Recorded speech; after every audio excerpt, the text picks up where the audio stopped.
My guest today is an amazing writer. She has written on The Unicorn, Beavis and Butthead. She has a film coming out for Netflix.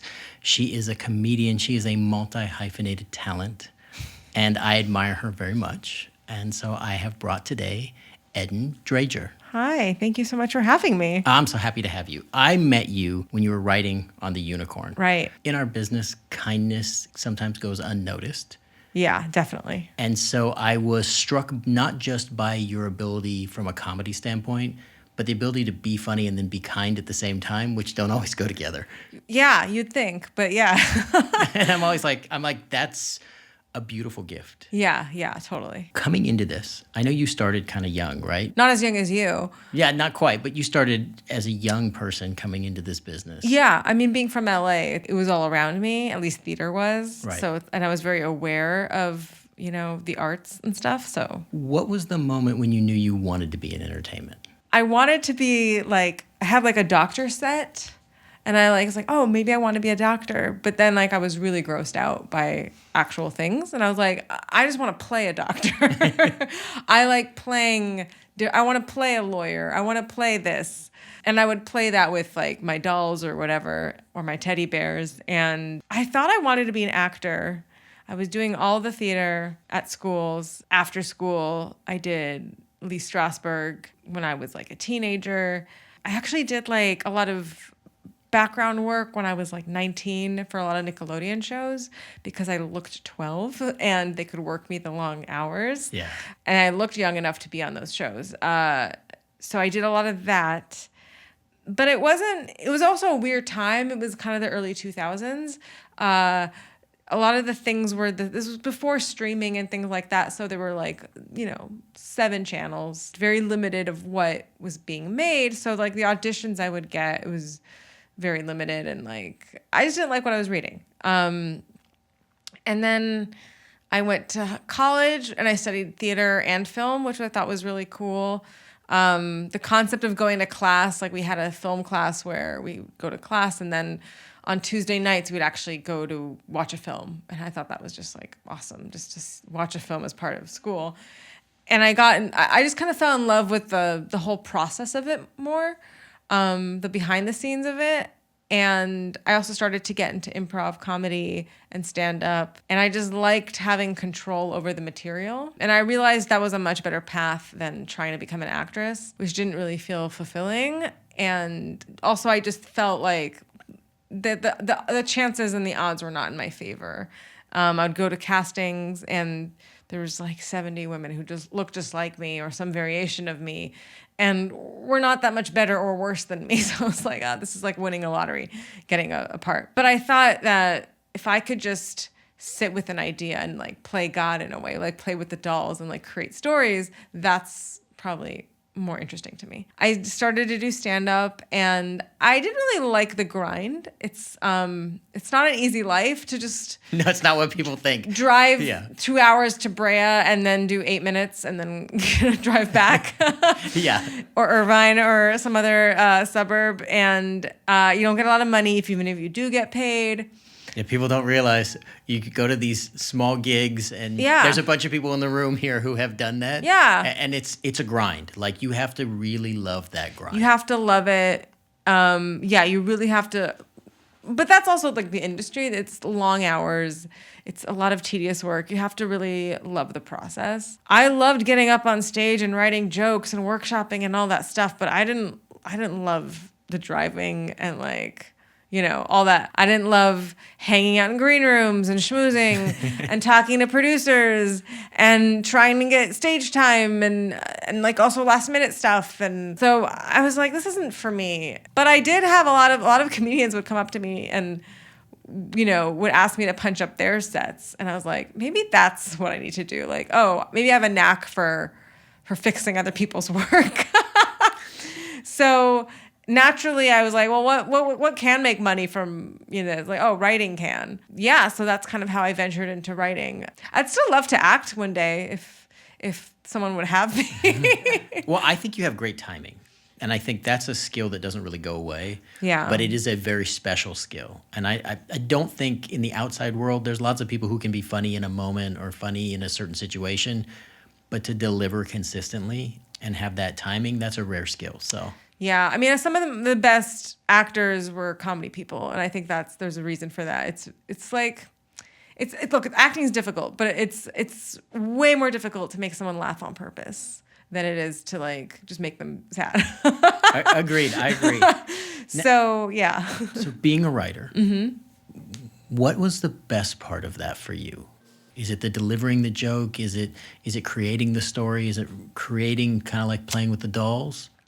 I think that the most gratifying thing is coming up with a character, because I think that's really what it is, and a story around that character, and then seeing it be performed. So having the concept in my head, writing it down, and then all of a sudden you're on set or like on a stage and you see it come to life. Like, that's beautiful. That's like planting a seed and then all of a sudden you see the flower of it all. There's so much, and if you're not even a produced writer, like I know writers who are very successful, more successful than me, have sold like 15 movies or TV shows, but they never got made, or they never went to series. So they never got, produced. No one could see it. And I was like, oh, that must suck, because it's like, that's the most interesting thing to me, is seeing it, be performed. So it's hard. Yeah. It's a hard thing because people don't realize from the outside in our business, people think you write something, you sell it, and it goes straight on to either it's a show or a movie or whatever. But they don't understand that there's like 1,000 steps in between where this thing can like precariously be crushed. Like, not to destroy anybody's dream, it's just the reality. No, of, it's like, true. It's the truth is, you may option a project, you write the script, somebody else may come in and rewrite it, or they build a writer's room, they pitch it to a place, it looks like it's going to get made, then it has to go through a bunch of iterations there.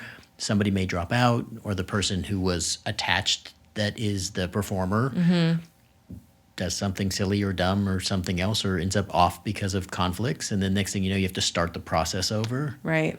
And it's a lot. I mean, there's a lot more that goes into it. Yeah. I think that's the hardest part. Yeah. Also, it's like you could actually film it. There was Batgirl that got canned. I've done a few. 3 are probably the biggest jobs I ever did, outside of like Roseanne, which people know. I did a huge superhero film when superhero films were just starting. And we filmed the entire thing. Somebody spent tens of millions of dollars, and we shot this whole thing with a lot of big name people in it, and I had a great role in it. And then one person got in trouble, and they decided to shelve it for a little while, and then something else happened, and they ended up just burying it, and it's in a vault somewhere that nobody will ever see. That's the thing. Yeah. Like that Looney Tunes movie. There's so much of that. So it's like, you never know. I'm always prepared. Like, I'm so calloused at this point that I'm just, until I see it on a screen or something, I just assume it's never going to be seen. That's part of this too, is like, you have to almost will these things into existence. But from a writer, you've written on television, which really is in a lot of ways a medium for a writer, especially at the higher end. Yeah. And film is a totally different thing now that you're doing a film, because you kind of handed that thing over, and then everybody else, the directors come in. I mean, the reason why I'm like, I don't know when it's coming out, because it's like directors need to do a pass, producers, all these other steps, but it's very out of my hands at this point. And it takes a long time. And yeah, movies are a different beast. I've been doing more movies lately just because of the nature of the business now. It seems that that's where you can make more money, or there's more job opportunities. There's a lot less TV shows than there was back when I first started out. But I still, I was telling my manager, like, I miss TV so much. I miss being in a room. I started a mini room, me and 3 other writers, and we're just gonna shoot we're gonna write a show, and we're gonna write like 6 episodes, and we're just gonna shoot it ourselves. We're doing the indie TV. I love this. Yeah. Like, I think more people should. Plus, people outside of it, there's something so special about being in a room.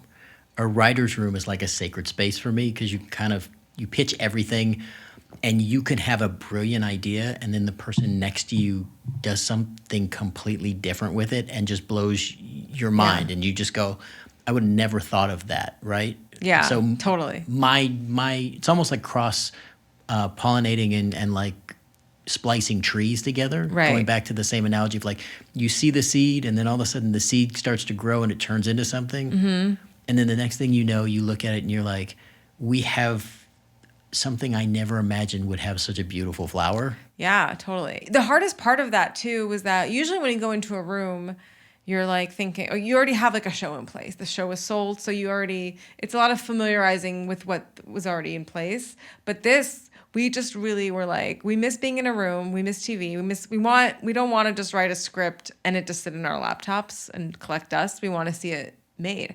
But we can make it like, we live in LA, we know actors, we know directors. We can get some film students involved. We can shoot this ourselves for not that much money.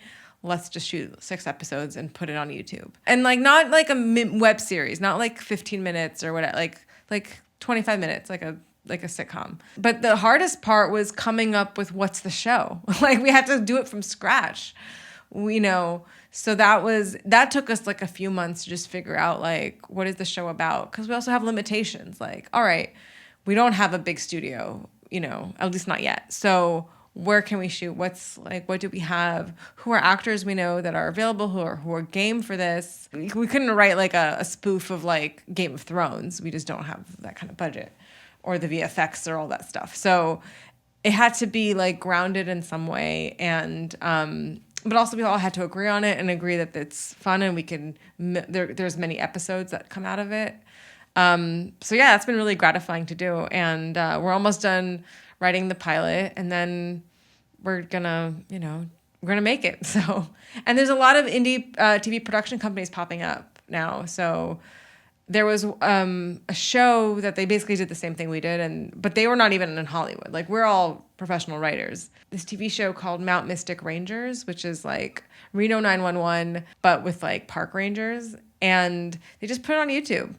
And it's like 23 minutes and there was a bidding war to acquire them. I don't know. So like, I think that's like going to be the new way for TV to get made. No, I think that actually is the future for what we have because when I started in this business, I joke I'm the youngest dinosaur because I've been here forever. But like there were a bunch of independent companies that made pilots every year and produced television shows.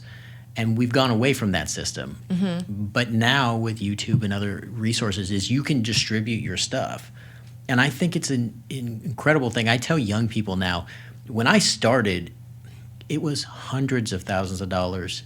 If you were lucky, it was tens of thousands of dollars just to get a camera. Right. And now it's all on our phone. Now our phone's better than the cameras that we had back then. I know. And so it's such an opportunity. I tell young actors and find a director. Find somebody who's shooting stuff in your area. Find writers, right? You don't have to have all those skills, but you can bring them together. And I think what you're doing is amazing. I think that's the future. Yeah, we're excited. Also, we've all worked on shows like that were made. We all have credits. We know how things work. I was actually worried that we didn't have a showrunner because I was like, oh, how are we gonna who's gonna crack the whip and make decisions? And there has been moments where I was like, oh God, someone has to just make a decision because we don't have we're just 4 people. And I've been in rooms that are just mini rooms and they're smaller, but still there's someone who's the head who has has a final say.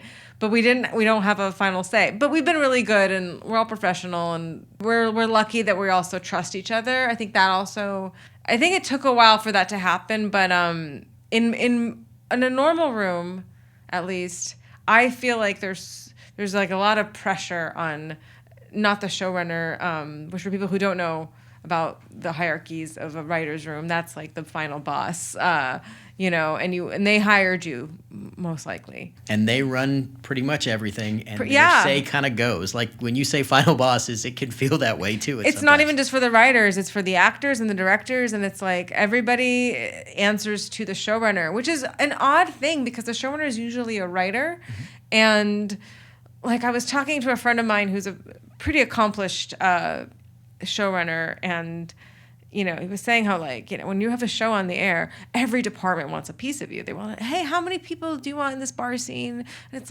when you're writing it, you're not thinking about it, and you're I don't know, figure it out. Well, if it really mattered to you, in my experience as a writer, you already wrote. There's 12 people at the bar, right? Right. Because there's a reason there's 12. Sure. Yeah. But when it comes to the business, nobody wants to make the wrong decision and put 6 people right, or 15 exactly. people and then have you be like, why are there so many people in this bar? How come nobody's here? Yeah, I always remind people and myself too that just like nobody wants to get fired. So like, and that's everybody from like department heads to like executives, like, which is why they say no to a lot of projects. I've pitched on so many things that have gotten, rejected. And it's like, it's not that I think my idea was not good. I just think they are afraid of risk and they're afraid of getting fired. And, no one gets fired for saying no, right? This is something that rarely gets talked about in our business, and it's the truth. When you go and pitch stuff, especially when you pitch it to big companies and big networks, which is exactly what you said, nobody gets fired for no. They do get fired for yes that doesn't go well. Yeah, yes, and it flops. It just doesn't look good, right? And it's embarrassing, and people are so much more risk averse than I think they used to be. Oddly, I think they took way bigger swings, 20 years ago and beyond. I totally agree. Even though it was like a little bit more of a conservative time, like we're touching on a lot of different things these days that we wouldn't have talked about back then, but I think we took way bigger chances, which is odd.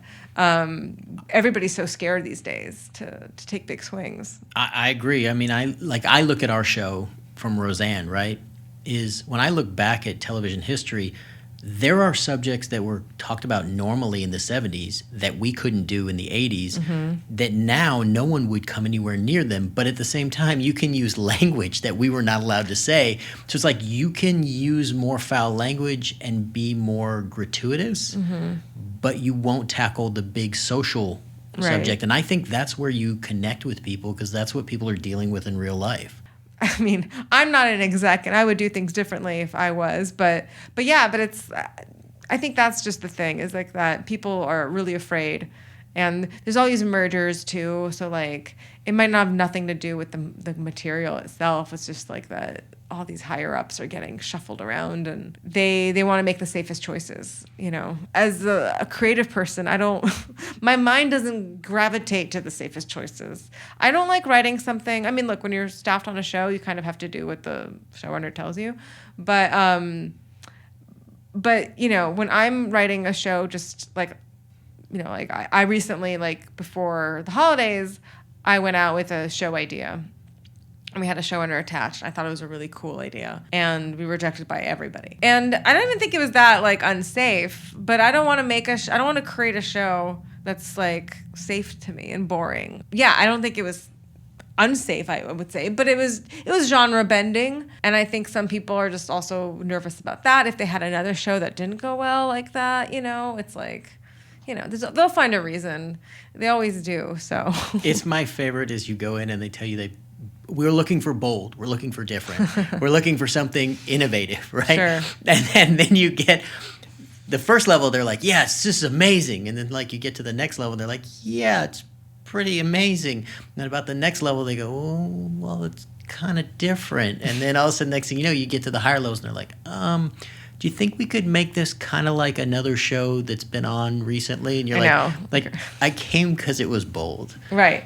But also, you talked about mergers. Mm-hmm. I'm sure you've had this experience too, where you have a project with somebody and it goes up and it looks like it's going to get made, and then the merger happens. Yeah. And all the people who were there and made the decision are gone. Yeah. And the new people come in and they say no, they kill everything because if it's successful, they don't get credit. Right. But if it fails, they have to wear the cost. Mm-hmm.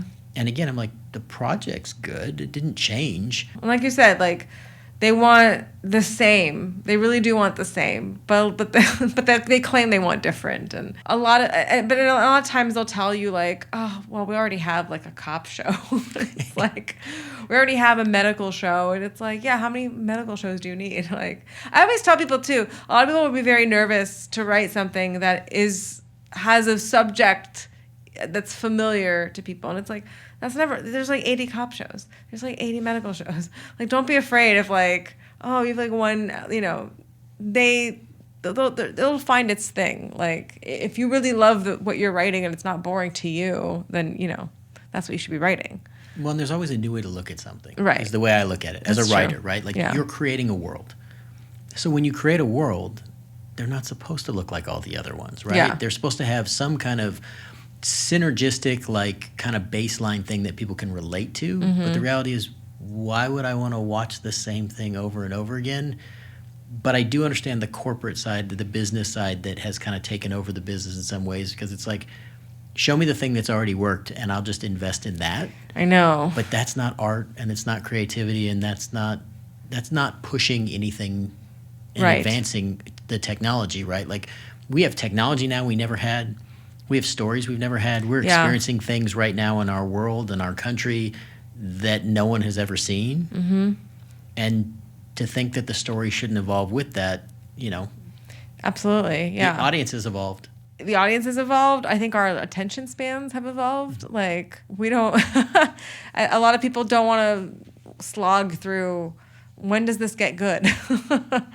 Like, I think that's the thing. And there's like a Steve Jobs quote that I'm butchering and I'm not saying it correctly, but like, basically you have to show people what they want. They don't know what they want. That's the beauty of having established people with you, is sometimes they get to bypass some of those doors a little bit. But I'm watching high-level people go through the same thing. And they're like, just trust me. I've done 3 other shows that were all successful. And they're like, yeah, we don't see it, right?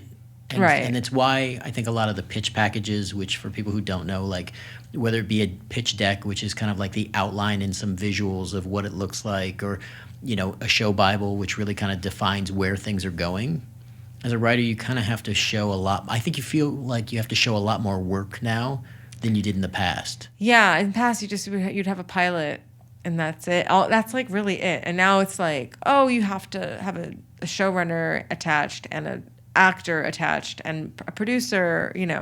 It's like one or the other. I mean, that's even with like my movie. It's like we wrote that movie in like before I was on the Unicorn, even 2018. It is about my great aunt who was a resistance fighter in Poland, and on Christmas Eve, she and a bunch of women, and they were like 18 at the time, they basically terrorized a Nazi nightclub because it was Christmas and it was like everything was quiet and they were celebrating, and they all knew these like high official generals would be at this one nightclub, and they were women, so they could get in, and like they threw Molotov cocktails and stuff and like did a big bomb and whatever. I just thought that was really cool, but. And everybody who read it loved it, but it's a period piece and it's expensive and it's like gory and bloody and it's like everybody's wearing stuff from the 40s and it's an expensive thing. And my reps didn't want to take it out because they're like, you're not really a feature writer, and like if this is the first feature you're going out with, it's very hard to, like, no one's gonna make this. But I believed in it. I thought it was a good script. If it got into powerful hands, it did. And that's all you need. Like someone who is powerful to attach themselves to it, who'd be like, oh yeah, I think this has potential. And then but it was sitting in a drawer for like 5 years. So it's an interesting thing that I don't think the outside world gets. And I wish maybe you could touch on this, which is this perception, right? You've been a professional writer. You've written all kinds of things. You've not just written television. You've written movies, and you've written articles. You've written where audiences across the board have resonated with what you've written. But there's still this like, well, you haven't done that piece yet, right? Or like people will be like, well, you haven't read, you wrote comedies, but you haven't done a drama, or you worked in television, so I don't know if you can do film. Right. Yeah, I know. It's silly.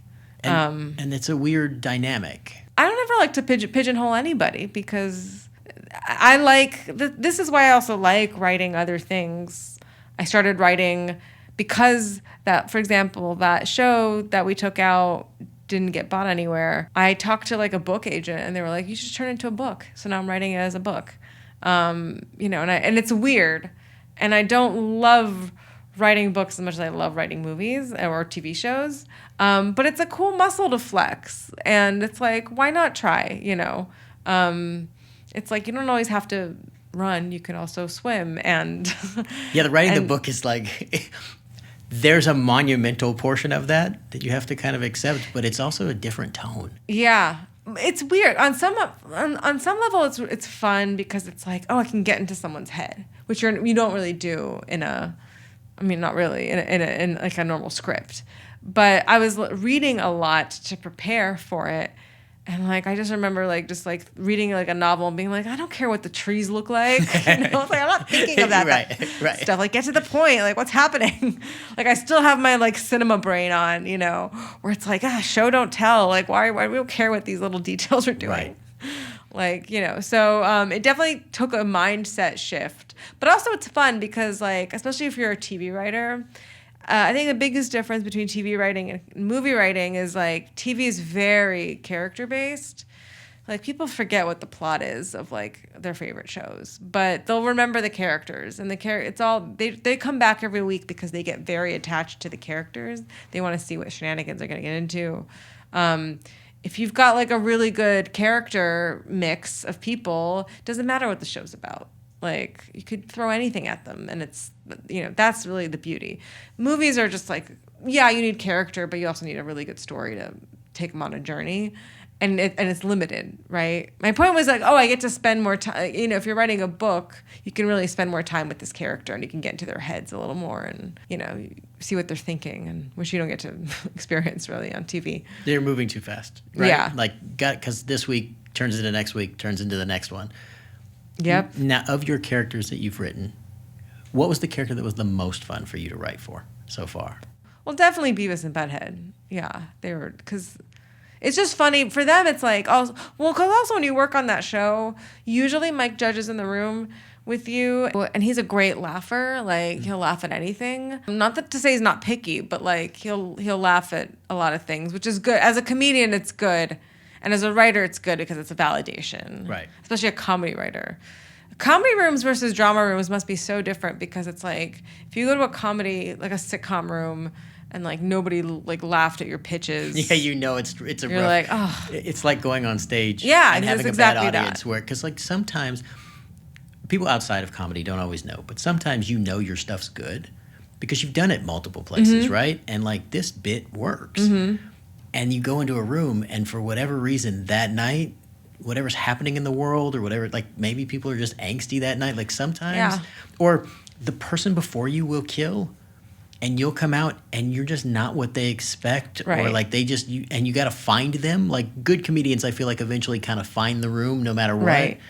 But it's not the same. Yeah. And the same thing in a sitcom room. If you're in a room, especially if there's one or two gatekeepers in the room, totally, yeah, who can tamp down the energy in a room, it can be real hard because they root for certain jokes or certain people, and that kills creativity. No, definitely, yeah. And it's a weird. I remember coming home from work a couple times and just being like, "Oh my God, was I not good?" Like, because I didn't get many laughs, But on the contrary, too, there's been times where, like, I felt on the top of the world because they loved my ideas and they were laughing and, But back to your question. So when Mike Judge is in the room and you're like pitching an idea for like an episode, or even the stuff that could happen to those guys, he'll do like the voice. He'll be like, "Oh yeah, Beavis, let's play with her thingies." Like, he'll do the voice so he can like you can test it out. I'll do this as an example because this is an idea that never aired. We had a Peloton episode because when I started working on that show, it was during the pandemic, so Peloton was like really popular, and I thought it'd be really funny if they because the Peloton bike you have like cleats and like a real bike shoes, and for anybody who doesn't know, it can be tricky to like clip in. It's not easy. It's easy to mess up. Yeah, it's really easy to mess up. Like you could be an all-star biker, but you can mess up clipping in if you don't know how to do it or you haven't done it many times. So if you take the two most on-brand idiots of the world, try to I just thought it'd be funny if they were just stuck on the Peloton bike and they couldn't get out of it. To me, that was very funny. Yeah, right? Like idea. Yeah, I know, right? And it did well in the room. It didn't end up getting made. I don't know why, but yeah, and also I thought, also this probably at the time this would have been funnier, but now I'm definitely sure they wouldn't have done it. I had them go to the Peloton store to go get a bike, And they don't know how to pronounce Peloton, so they call it. So they're like, we want to be Palestinian, because they thought it was like Palestine is like the not Peloton. So like, how do we become Palestinians? Which is not what Peloton riders are called. And they're also they wanted to see like an attractive like instructor on the TV, and also, as we know, Beavis and Butthead love the TV, so it's like, oh, if we get a bike and we got to watch TV, it's great. Right. So yeah, those guys are funny. You can throw any kind of idea at them and see what can like work. That was the most fun. Animation itself is pretty fun because it's, it's so out of your head. Like, it feels very grounded when you write like a show that's, for example, like The Unicorn especially, because that's a show that like could be real, right? It's not even a show like Ghosts where it's like there's ghosts and that's like not a real thing. Or, or Game of Thrones where there's like dragons and things, like that's just not real. But when a show like The Unicorn where it's just like very situational comedy and very grounded, and it's like, oh yeah, there are people like that we know. It's cool. But it's like, it's a totally different high that you get when you see like an animated show. When you see like, people that don't look like people. Yeah, and there are no limits, right? Mm-hmm. Like your creativity is not restrained in the same way. Yeah, it's hard. It's really hard. It's a lot harder. Like I had to watch a lot of like Laurel and Hardy because I think a lot of it's very simple. Like if you watch a lot of Beavis and Butthead episodes, they're very simple. It's a lot of them stuck on a roof. It's them swatting a fly that's like around their house. They just trying to get the fly, and like they're ruining their house because they're swatting everything. So it's very simple, and there's actually not a lot of dialogue. Like they're not very prolific. They're not articulate. And yeah, it's a fun challenge though for sure. Yeah, that was probably I think it's all fun. It's also fun when you write for people like on The Unicorn where you've got Walton Goggins like saying words that you wrote. Like that's cool. It's cool to see actors that you can talk to and like about the character too. Like it's like interesting to see what they would do with it. Writers and all that, we can only bring it so far. It has to come to life, and that's what the actors can bring to it. I actually think I think my acting background helps me as a writer because I know what actors would like to get and like what they could have fun with, and I know what I liked to see when I was acting at the time. So I always try to write something that an actor would get really excited about. And ultimately that's really, it's a useful skill because you want to get actors attached to it. You want actors to get excited to play this part, even if it's like a small part, especially these days. I've noticed that you see a lot of like A-list actors get really small parts, and like lesser known actors maybe getting leads, but I think it's because the A-list actors are doing like 80 different things. They only have time for so much. Right. But they really loved this material. They loved the show. They're fans. Like Succession. Before this show became what it was, like none of the original cast was like superstars. They were not like huge names. They became big names because of the show, but like they had all these like characters that came in. They had James Cromwell come in and do like a few episodes here and there. Adrian Brody then came in. They had all these big stars come in later, and they did like an episode or two, and they pop in and I think, but that's like, if you're a really good writer, those little parts are amazing, just as important as your leads. So yeah, I'm always trying to write for the actors too, and like hoping the actors can take it to a whole other level.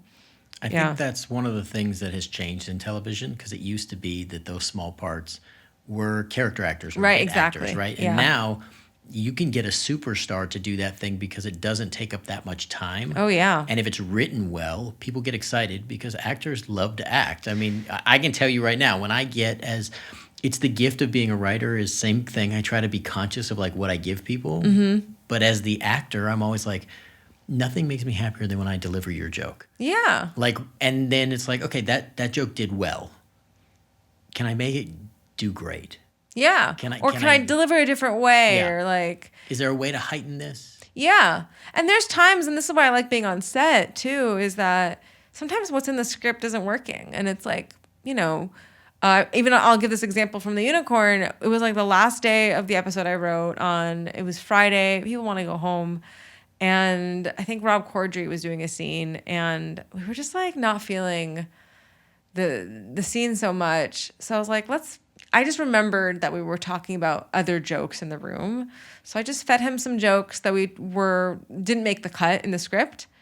And one of them he loved. He's like, yeah, let's try that. And we did it and it worked and it was, we were able to finish. Like, so it's a lot of like seeing playing around and actors being open to trying other things and the writers not being like too precious with their work. I'm very not precious with my work. Like you'll write another good joke. A lot of newer writers are very precious about like, oh, but this joke is so good. I don't want to, or they'll write something for the joke. And it's like, you can't do that. You got to kill your babies and you got to be okay with letting stuff go. You'll get a good idea again. Like it's not the last time. So yeah, I love just being able to workshop things with actors and seeing what they could do with it. I used to listen to The Room, and I remember we had a lot of stand-up comedians. Mm-hmm. And they used to always say the same thing, and they would say it to each other back and forth whenever somebody complained. It's like, is that your only joke? Yeah. Right? Because most people who write a lot don't get real sensitive. You're disappointed if somebody steals a joke, right? Or if a joke doesn't work and it dies. Sure, yeah. Because you love the joke, otherwise you wouldn't have spent so much time on it. But at the same time, the great ones are like, I got 5 other jokes, right? Yeah. Or like, oh, you didn't like that one? Let me show you what else I got. Yeah. And really great comics and really great writers, I feel like, are kind of like that. They're like, oh, you didn't like that one? Let me show you the next one. And almost it's like, let me give you another. Like, I'll get there. Yeah. Also, you never know when it's going to be cut anyway. Yes. There were so many, like, for example, on The Unicorn, my episode was 29 minutes. That was the director's cut. Okay, and if it aired, it had to be 21 minutes. Right. So that's like 8 minutes of jokes that did not get aired ever.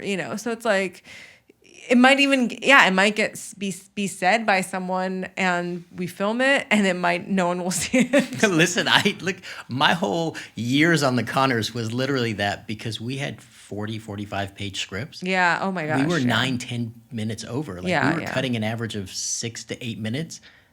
That was the B and C story, because you're not cutting the A story, right? Yeah.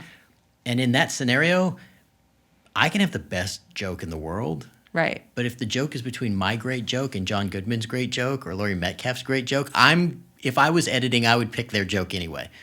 Right. And just because it's the nature of what it is, right? Yeah, you They've still have to earned get the that. story across. So it's like, it's usually the jokes that get cut first, unless it's like really stellar for some reason, but it's not moving the plot. So yeah, unfortunately it's a tragedy, but I guess that's the beauty of the streamers now, is that like you can have like a sitcom, but it could run over 35 minutes. Like there's like Hacks episodes that are like 40 minutes where they get the luxury of, keeping the jokes, I suppose. Yeah, I used to love and hate having the button on a scene, because if you have a great button, it's amazing, right? Yeah. But there's a very good chance that the button may get cut, right? If it's That's not true. necessary for the story, right? Like you Yeah. can have this great moment that tops the scene, but they're like, well, the story kind of ended at the moment before that, and that's just purely a joke. Yeah. And you're like, that's not making it. I don't know, but even as like the people who have to edit everything, you want the audience to leave like with a haha, like you want them to leave on a high. So I think if I were doing it, if I would edit it, I would make it so like it's the middle, the boring middle, we cut that out. The middle's the hardest part of anything. So, Agreed. Who made you so geared towards comedy in your life? Oh, that's a good question. You mean like as a kid or? Yeah, like because you have a really strong pull to comedy.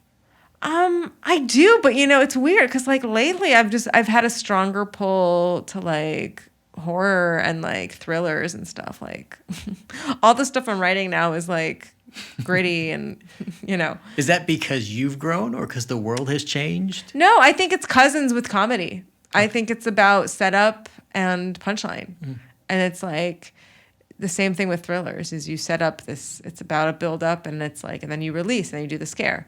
There's a reason why Jordan Peele, who's great as a comedy director, is also a good, horror director.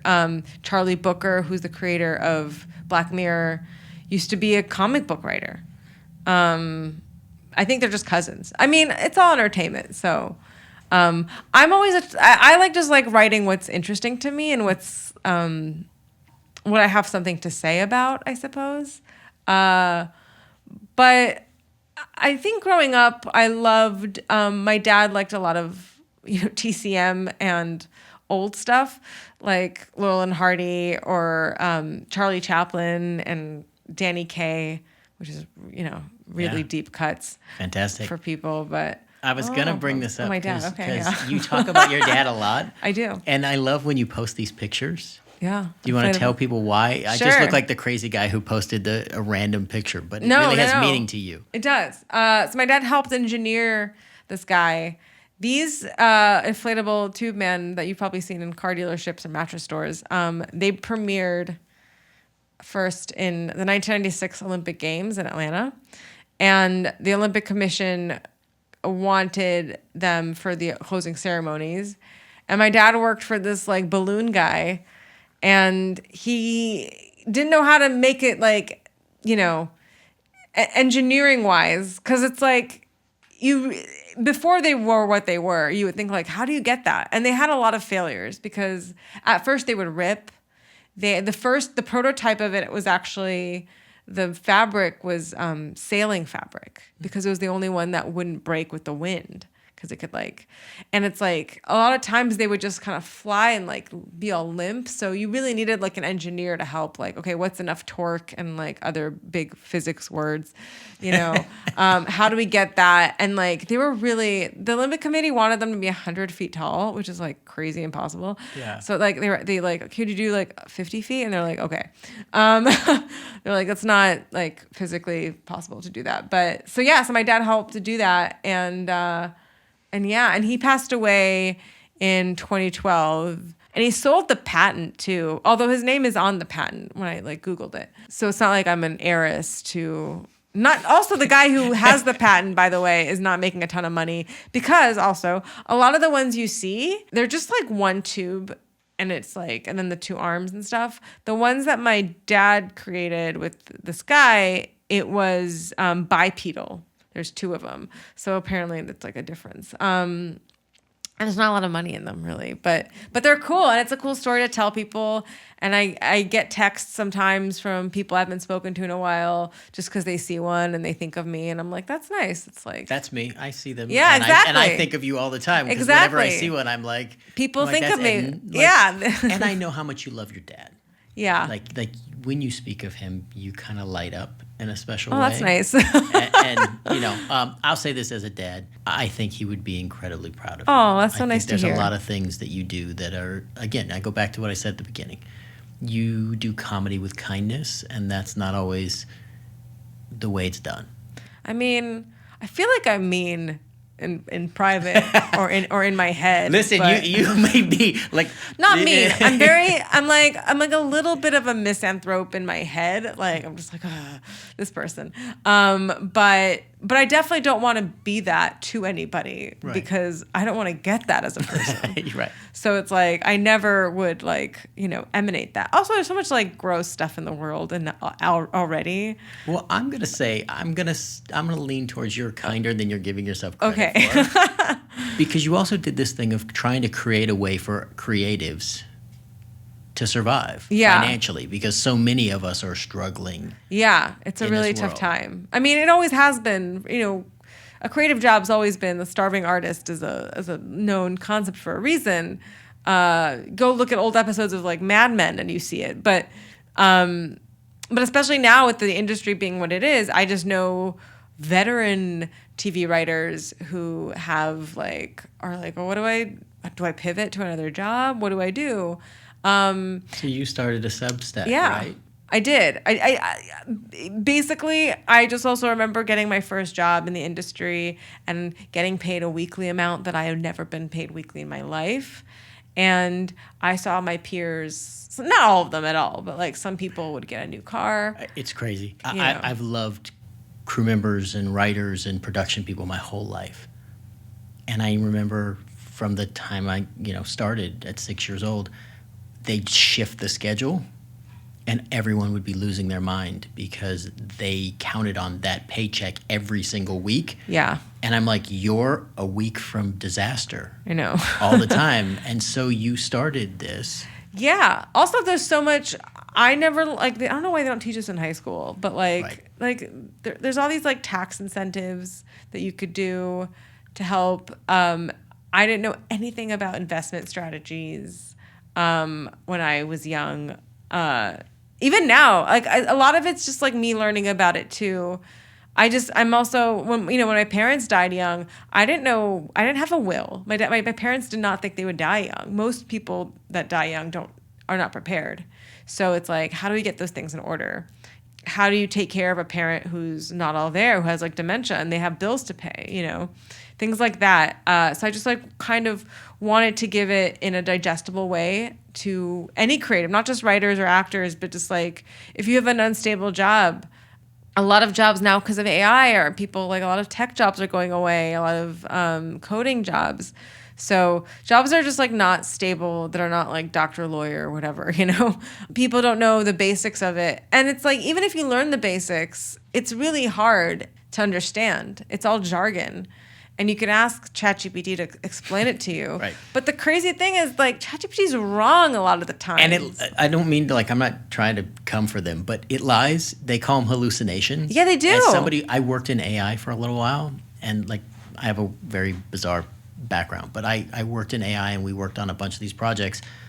And even when you tell it not to, or tell me it doesn't comprehend that I'm not supposed to have the answer, because its whole point is to have an answer. Right, so exactly. Sometimes it will either make one up or go find a source that you find out later is like some random guy on the internet who's sitting in a basement somewhere who's never done any of this stuff either. Yeah. I'm not going to put look, of course, being a writer, I'm very wary of AI and I'm not like, I'm scared. But like, I do think it has some benefits. I'm actually very pro, like, I'm going to get heat for this. Like, I'm very pro AI driving me places. I think it'll cause less accidents. All the stuff that I want it to clean up the ocean and stuff like that, go for it. Stuff that I don't want to do, stuff that I don't trust humans doing very well, that we don't do great, like driving in LA. I'm like, that's fine.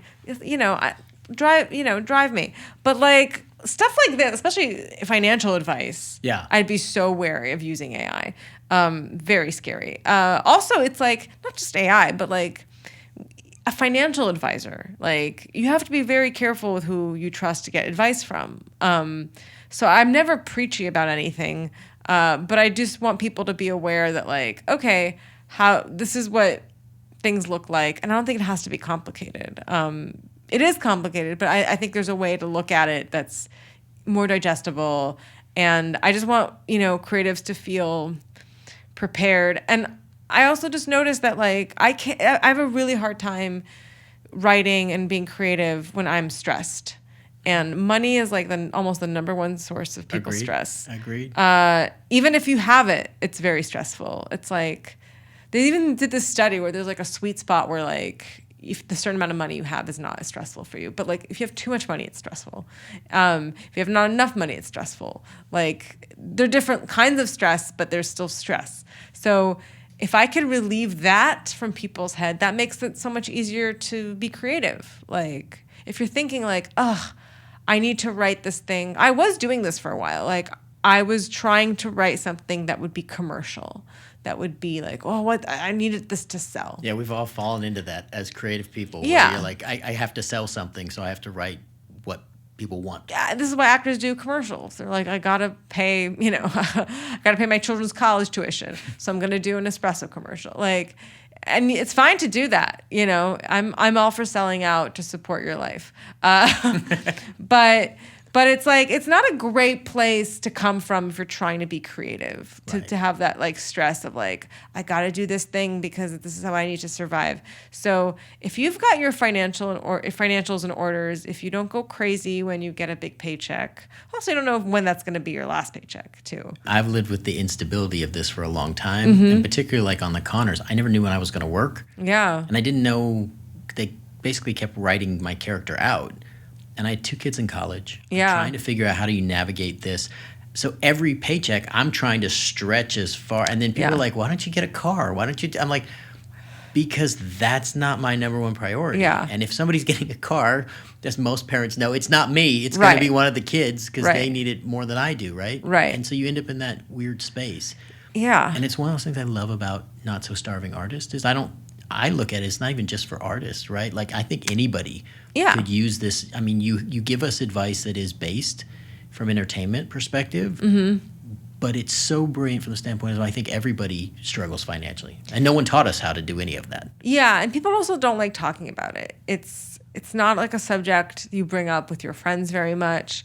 Nobody talks about how much they're making. No, it's like a very taboo thing. It's like people talk about other things way more. I'm surprised people are like way more liberal to talk about other things. But like when it comes to money, it's like I don't talk about money. I don't talk about how much I have, how much I make, how much my parents have. I always joke that like, you know, when Thanksgiving and Christmas come around and you see people go back to the holidays, it's like, oh, this person's secretly rich because their parents, you know, they have a circle driveway and like a giant table with like 20 people at it. Yeah, or like the fridge matches the cabinets and all that stuff. Yes, and it's right. like, okay, you came from money. All the appliances match and they all have the same brand. Yeah, not to say like I am very transparent about this. I would not have the luxury to be a writer had my parents not died and left me a house that they owned in LA that they bought in like 1985, when you know you could buy a house. Like you know they were almost my age than I am now when they bought that house. I couldn't buy that house had they not. And also, my parents also my grandma gave them the down payment for that house. So even they weren't killing it. And they bought a house for like $200,000. And that's like in LA, in central LA. Like that is, you can't even get a condo for that anymore. You can't get a shoebox in the back of somebody else's condo. Yeah. Yeah. That doesn't get you anything. Maybe a plot of land if you die, you can get like and even that's expensive. Having parents die in LA, you know that like getting a burial plot is very expensive. My dad is in a wall because I am economical and I will not purchase like land because like I always say also too, funerals are for the living. They're not for the dead. I agree. You're not any less of a person if you put your beloved ones in the ground, in a wall, cremated, whatever. It's like, it's for you. It's not for them. And I don't think you get to judge what other people, like how other people process grief. Exactly, I'm a huge believer in it's very interesting. No one will talk to you about like financials or planning or even a will while you're alive. Mm-hmm. But then everybody wants to evaluate how you manage things in someone's death, right? Like what kind of funeral you had and where you put people and all these things. It's a very bizarre. Yeah. So I always tell people, like, I'm very privileged that, like, I live in a house that is, like, mortgage-free. I pay very low property taxes because it's still basically the property taxes that my parents purchased it with.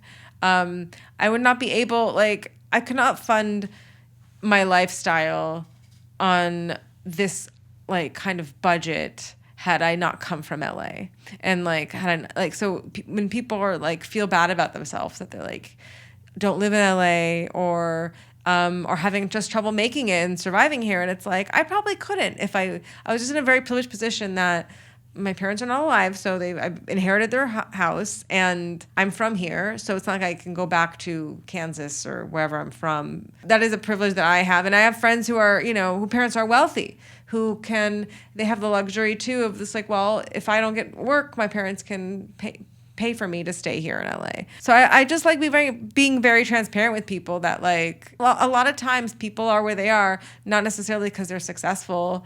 It's because they had luck, whether it's from pre-existing wealth, whether it's from just inheriting like a better position, as in like having accommodations and things like that, or your parents are in the business and they help you. I mean, it's like, I'm not a Nepo baby, but like I don't give Nepo babies crap because it's like, it's hard for everybody. They just had a leg up. And you have to survive and find a way to do it, because even if you start as a Nepo baby, you don't stay very long. And there's usually people waiting to help you. And you'll be compared too. And it might be, the threshold will be harder and people will be harder on you, and they'll see your parent or whoever you're connected to through your eyes, and that you're gonna have to separate yourself through all that. So you also do some other work that I want to highlight. Okay.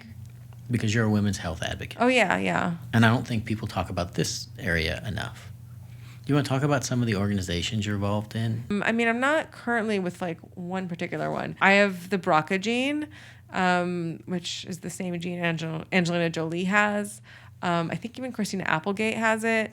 A lot of people you probably know have it. It is a gene that basically makes me really good at making breast cancer cells.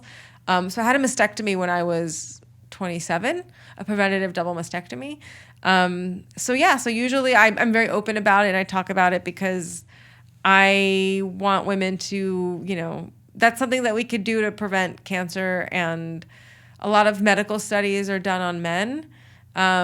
So a lot of like data and research stuff is skewed towards men, and like women kind of go, under the radar. I just encourage women just to get tested and things like that to see if they have a predisposition for not just breast cancer, but there's lots of other genetic mutations that exist. There's like Lynch syndrome for colon cancer and things like that. And also just like the healthcare in this country is scary, but you can get a lot of those things covered if you get tested for those genes. Not just for breast cancer, I have a high chance of getting ovarian cancer too, but all my screenings are covered. Like I was shocked that like all my screenings were covered for, getting my ovaries checked. And I had a surgery. So a lot of ovarian cancers actually start at the fallopian tubes. So a lot of times, when you take out your ovaries, and if you have the BRCA gene, you're prescribed to take out your ovaries because ovarian cancer is very lethal for women, because by the time you see it on a scan, it's usually too late. So not only a mastectomy, by like the age 45 at the latest, usually it's like more conservative. Usually it's like 35, 40. They recommend you take your ovaries out preventatively. But that puts you in menopause immediately. Right. So, they don't want that to happen, and I don't want that to happen. So the next best thing is to take out your fallopian tubes.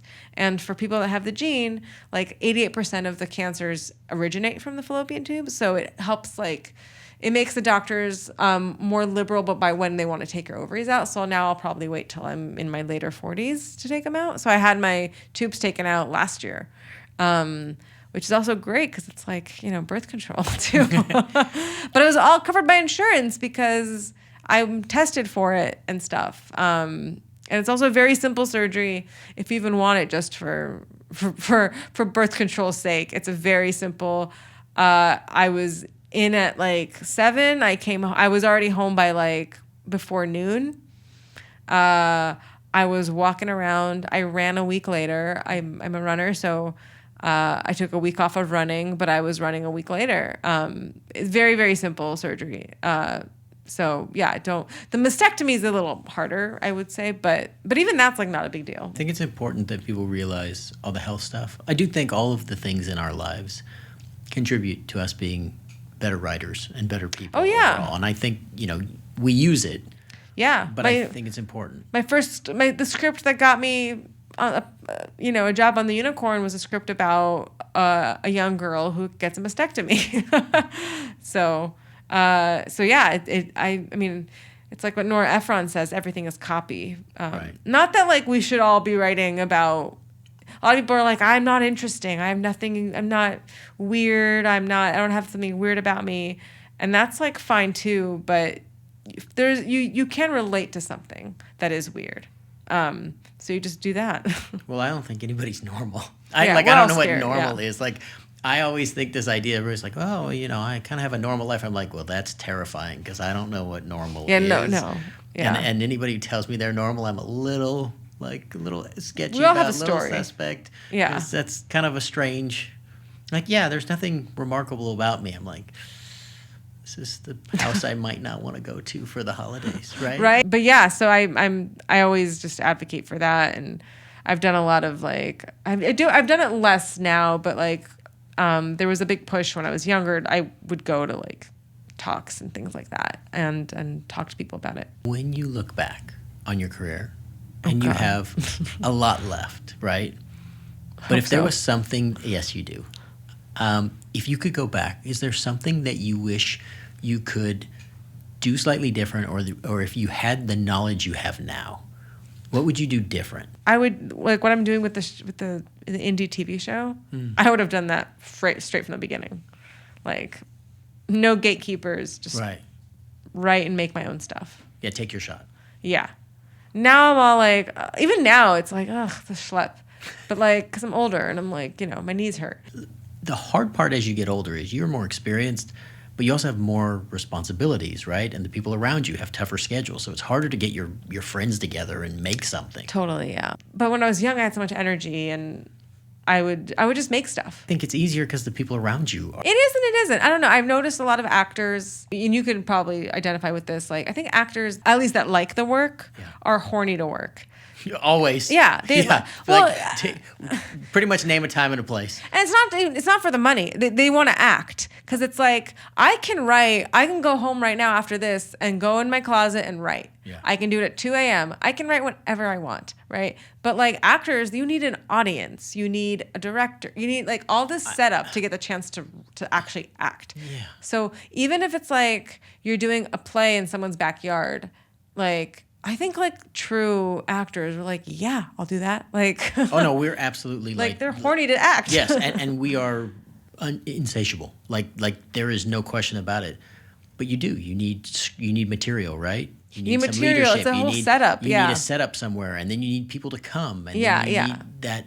There's an exchange that happens if you love acting. Sure. Yeah. That the audience is necessary for, which is also painful too, because like if it's not fully fleshed out or it doesn't come off the way you want, then you have to wear the pain of it not working.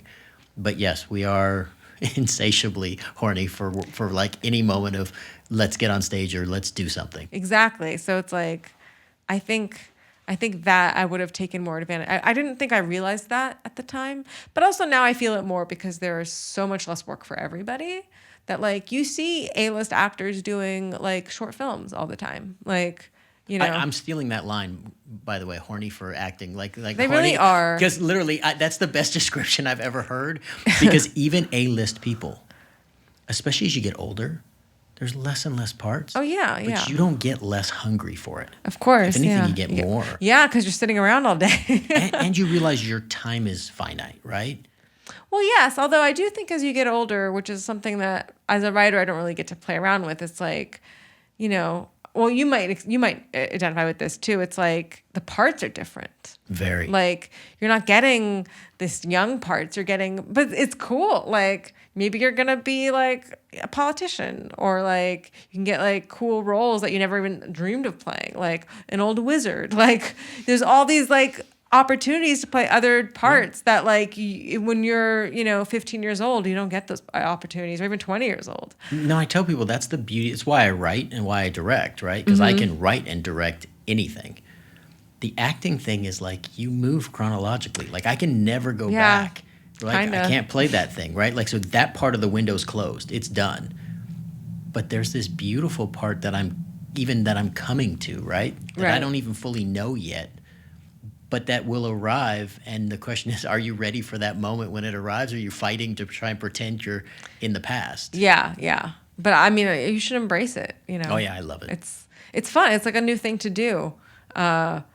So yeah. But like as a writer, I feel like writers are different because it's also one of the few professions where like you can't really have a prodigy.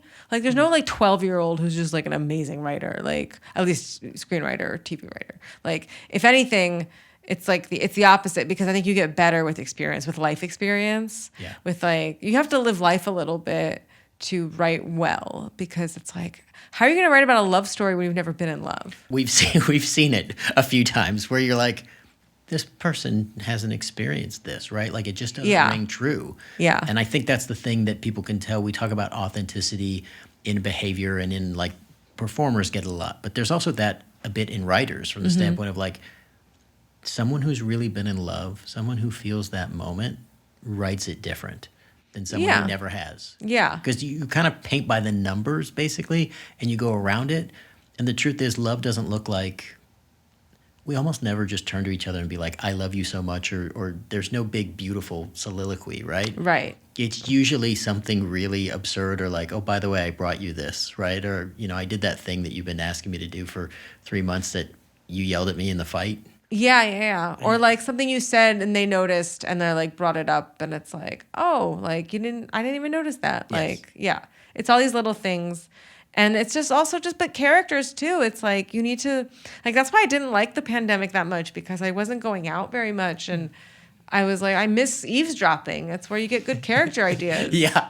Like, as a writer, I'm always like, oh, these people are fascinating. Like, I'll be in a restaurant and be like, we're going to have to hang out for a couple more minutes because I need to know the rest of I need the rest of this character and the rest of this story. Yeah.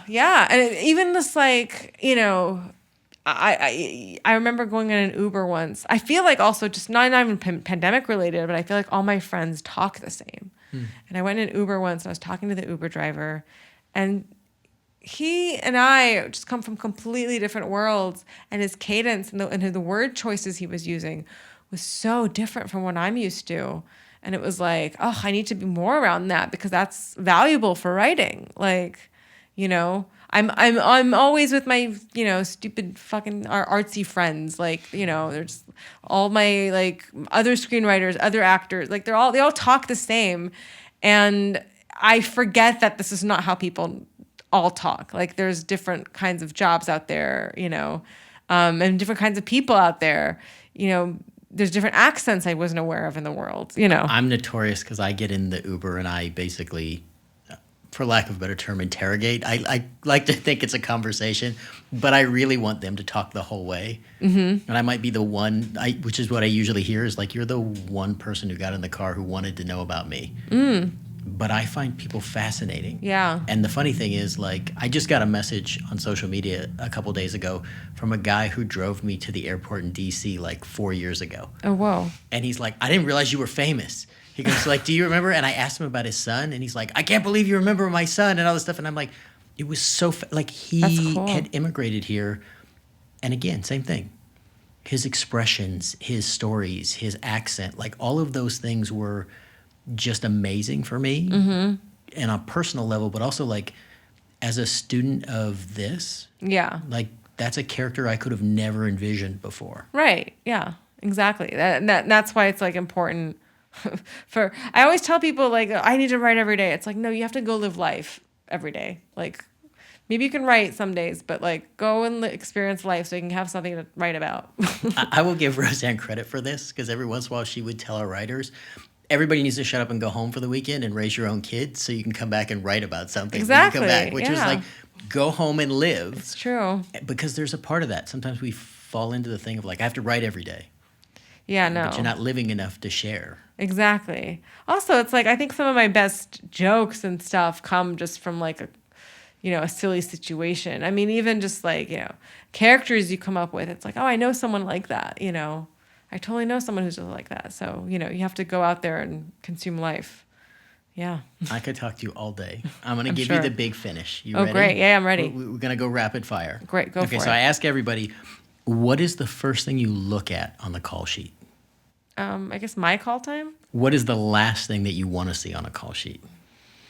Just any early morning or even late night. I don't want to see late night call times either. It's my favorite is being on comedies, especially like sitcoms. Chuck Lorre used to say we're all indoor cats. And he's like, anytime it says location, he said, I know we're just going to do this terrible. We're all indoor cats. We're going to go mess it up. He's like, can we just stay inside? He's like, I try to write it so that we stay in the building. Oh, I actually love location. I love being on location. Okay, it's it a mix. Mixes it up. Yeah. Okay. I don't know. It's cool to go somewhere else and see what it's like. I don't know. What is the thing you love to see at craft services? I guess beef jerky, because it's not always there. Sometimes you just really want protein and it's expensive. Normally. I would have never guessed that. That's awesome. Okay, so what's the thing you hate to see at craft services? I don't hate to see anything. I want everybody's craving to get satisfied. Okay. So I don't hate to see anything. How do you define success? I think being content with what you've achieved and accomplished.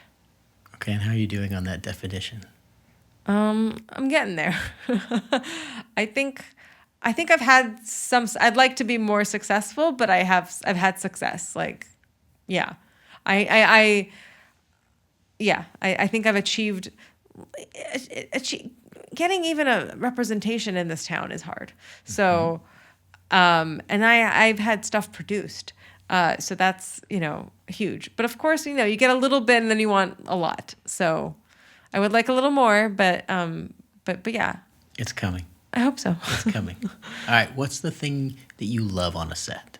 Just seeing my words come to life, seeing it being performed and seeing actors do their magic with it and see it on a monitor, in Video Village and all that stuff. Yeah. I love Video Village. I love watching something come to life in Video Village. Yeah. Okay, what's the one thing if you could eliminate something from a set? Eliminate something. I feel like everything there you need, but I guess distance from my house, if that's a thing. Okay.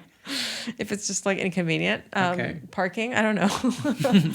Easier access to parking. All right, what's the best gift you've ever gotten from a project? From a project? Like swag? I didn't say, you define it however you want. What's the best? Oh, residual money. Good choice. Oh yeah. How do you want the people that you work with to remember you?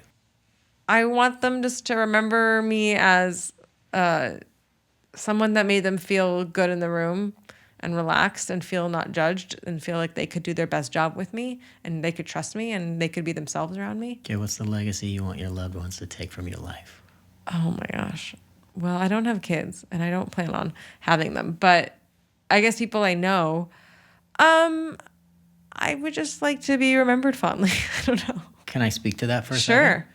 That's exactly why you're here. Oh. Why are you killing me now? No, I know, but no, this is not the horror film. Am I This is getting not murdered this is now? not where the horror film comes out. No, but we have communicated online. Mm-hmm.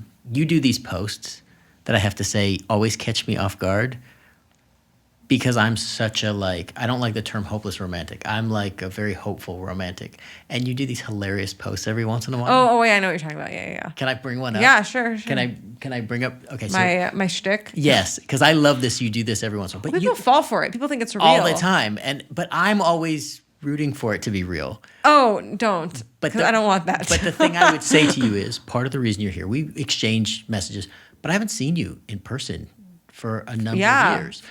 You're here largely because you did exactly what you said, which is people remember you fondly because you do great work and you matter and you have a great presence. So I just want you to, this is one of your, I'm going to leave it with a little bit of a joke. But I just set up, I don't like this whole, it really just came from a snarky point of view, actually, where it's I was like, I don't know why people are performing on social media so much. Oh my God, I love this person. So, I mean, if anybody has to prove on social media how much they love someone, then I think you've got a problem. You probably don't love that one person enough. I know, but for anybody who can't see it, it's 8 years ago, a wrong number texted me and we just played along. We met up to grab a drink and we fell in love. After dating for 2 years, we moved in together. One day I came home to a beautiful bouquet of flowers and him on the bed fucking my Pilates instructor. This isn't us. And it's this most beautiful picture you've ever seen where it looks like someone just got engaged. Yeah, I'm telling you the story of how I met this guy. Yeah. And you post these every once in a while. It's about maybe once a year. Yeah, because I always find the pictures. Because somebody has made this picture. Yeah. But also it's I think everybody's performing on social media too, so it's kind of taking away that it's if you really love someone, you don't need to do this. It is, and it's so funny to me because having known you, you have this beautiful presence to you. Oh, thank you. And this is this beautiful kind of you flip it, and I know there are people who get mad. People get mad because they feel like they've been I took them in for a ride or something. They feel like they've been scammed. But isn't that what great writers do? I guess. Don't great writers take people on a ride and then flip your expectations? I think it's I don't think I need a writing sample. I just need to give them this. It's look, I took you on a roller coaster and you stayed into the final inning and then I finished. And that's what I when I look at it. I'm always to me, it's a quintessential example of how quickly and how brilliantly you can take someone on a journey. Yeah. You can hook them, flip it, and then usually deliver something funny. Right. All at the same time. Yeah. And in social media, that doesn't happen enough. But it's a great example of this is talent because not everybody can do that. Yeah. Well, I mean, I gotta say, working on sitcoms for a while will do that to you because you got to do that in you got to do that multiple times on a page sometimes. Right. So yeah, it's just my brain working with with the material. But I'm always just fascinated how people are like, oh, I'm so sorry for you. And like, this keeps happening to you. And Yeah, it's like, there are those. I read in your comments because there are people who are like, it happened again. like, Right? yeah. And I'm like, and they're not even the same picture. No, right? no. And none of the pictures look like your profile picture, which is also in the interesting. beginning. It was. I always got someone who like it could be me. Yes, like in you the could never beginning, quite that's tell. But I've had fun with it where it's like completely different height, race, everything. Yeah. I think I even had a gay couple once. Like I was just like just to see where I could take it, how far. And I've done it for other things they didn't do as well. Like I've tried to do like maternity photos and then make it like about like, you know, abortion care or whatever, but it didn't do as well.